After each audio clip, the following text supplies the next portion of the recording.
Late one evening, a small plane left the El Paso airport, its destination, Mexico City. No one knows who exactly was on the plane. There have been conflicting reports that the flight plan was filed, while others have stated that there was none. Some believe it was covered up in order to mask what happened that day. Others believe that the pilot of the plane was a drug courier. Whoever the pilot was, he had no idea what was to come, and he would never make it to Mexico City. His fate would begin a chain of events that would lead not only to his death, but to the deaths of many in the Mexican military.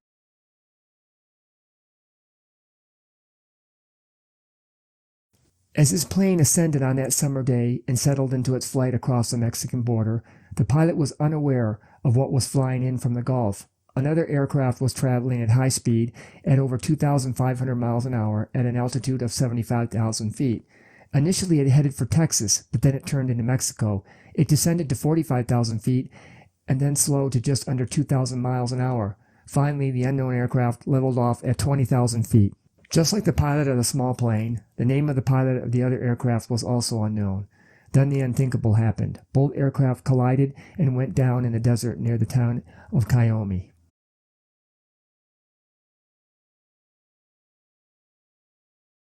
From what is understood, the pilot and his plane had originated from Mexico, so the FAA was not required to investigate the incident. Nevertheless, U.S. officials did offer assistance, but Mexican officials declined. The U.S. was aware of the event since the whole incident was monitored on radar up to the point of collision when they lost contact with both aircraft. The high speed of the second aircraft and its erratic flight path is what initially alarmed the U.S. Air Defense Network. Later, after eavesdropping on Mexican communications, it became more apparent to the U.S. military who was piloting the second aircraft. They don't know his name, but they were certain of one thing: he wasn't from this world.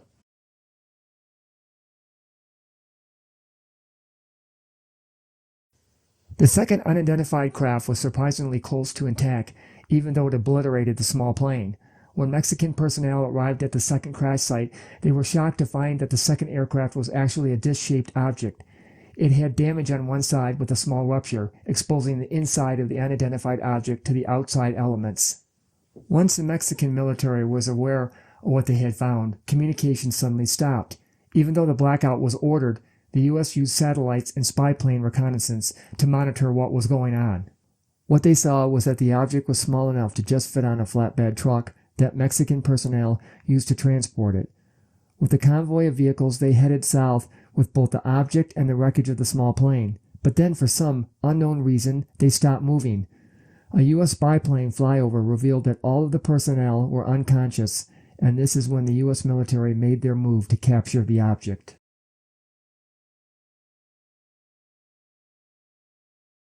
With 4 helicopters, 3 Hueys, and a Super Stallion, the U.S. headed across the border. As a precaution, they donned biohazard protection.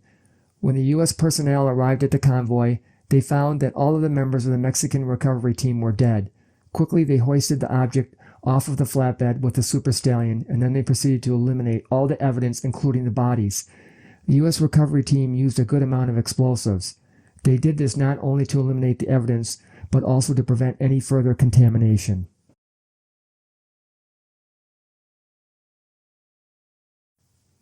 The collision occurred the night of August 24, 1974. The recovery took place the morning after. A few possible locations that the object was taken to were, of course, Area 51, Fort Bliss, or Wright-Patterson. Did this event actually occur?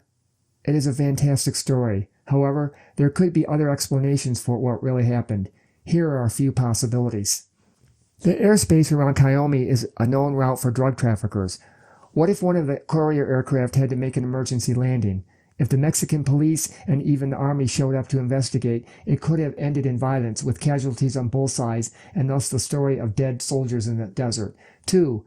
The novel The Andromeda Strain by Michael Crichton was published in 1969 and the movie was released in 1971. The novel's story does have an uncanny resemblance to this collision story that supposedly occurred 3 years later.